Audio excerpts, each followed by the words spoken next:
Tonight we journey to a valley where clocks hang like lanterns from cottage beams, yet no one trusts their gentle ticking. In the village of Alder Fun, young weaver Mara believes every wound, debt, and heartbreak must be mended before sundown, or it will harden into ruin. She stitches through the night, chasing miracles with trembling fingers, while elders whisper that time itself is turning against her. But refusing to trust time has a cost. Crops trampled by haste, friendships frayed by impatience, a heart so knotted it can no longer feel dawn's warmth. Ignore this story, and you may never notice how your own hurried breath steals the future you hope to hold.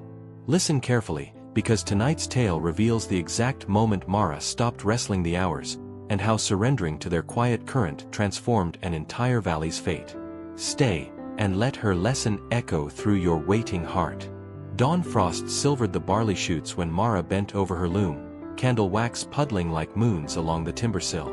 Indigo skeins tangled at her feet, ledgers leaned like uneasy acquaintances, and letters from buyers lay unopened, their seals smudged by nervous thumbs. Finn pressed a palm against the windowpane, breath fogging the glass. Sunrise over Alder Lake looks like spilled fire, he pleaded. Mara tightened the shuttle and kept her gaze on the warp. Every pause, she believed, would invite disaster. Every stolen moment would cost winter grain. Master Haver, steward of the parish, ducked through the low lintel carrying the lane's chill. His beard glittered with thaw. "Midsummer buyers move faster this year," he said. 20 blankets by St. Solan's Fair." Mara heard the unspoken threat, lose the order, lose the mill. She straightened, swallowed the tremor, and promised delivery with a bow that felt like rope. Later, Mara crossed the square and collided with Anwin tending the sundial.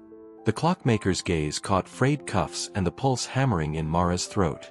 "Threads pulled too tight warp the cloth," she murmured, setting a thumb-sized sandglass in Mara's palm. "When fear quickens, turn this and be still until it empties." That night Mara obeyed. 60 grains scraped like lashes. By the fourth turn exhaustion dragged her to uneasy sleep. Dawn revealed a crooked weft she might have spared by pausing. Finn's accusation about missing their father's memorial sent neighbors into silence. So at twilight she joined Anwin's circle and heard farmers swear waiting had saved harvests and thin ice. Alone beneath the sundial, she whispered, "Teach me how." Dawn hums over Alder from the morning after the sundial circle, and Mara keeps her promise beneath the thatched rafters of her loom room.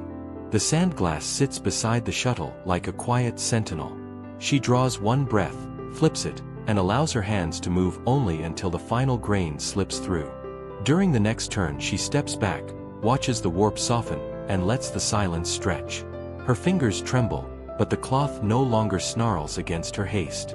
Anwin arrives after the mill bell's first toll, carrying 2 birchwood stools and a packet of thyme.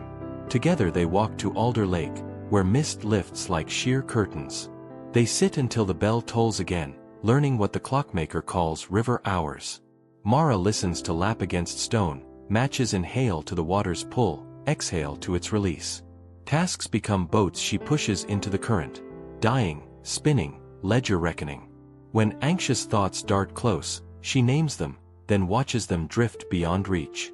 Peace circles wider around them. Midweek, cart wheels scrape the lane and a fair merchant shoulders into the cottage before noon shadows settle. He demands to inspect the order, announces he will return by moonrise for 20 blankets, and drops a ledger weight upon her table. Mara feels the old panic spark, the ache to stretch the night until her knuckles bleed. Anwin, leaning in the doorway, merely nods toward the sandglass. Mara inhales, declines the all-night frenzy, and offers one finished blanket as witness to her craft. He scoffs. When the merchant storms to Master Haver with complaints, Finn sprints the path and reaches the steward's barn. He explains Mara's cadence, how each rest keeps the threads truer. Haver strokes his beard, recalls the fever that once stole months from his youth, and grants a fortnight's grace on one condition. Mara must teach any willing hands to weave in breath intervals if the trial succeeds. Mara gathers Finn and neighbor girls Lisa and Call, flinging the shutters wide. They follow parish bells, dawn for carding, midday for weaving, dusk for mending.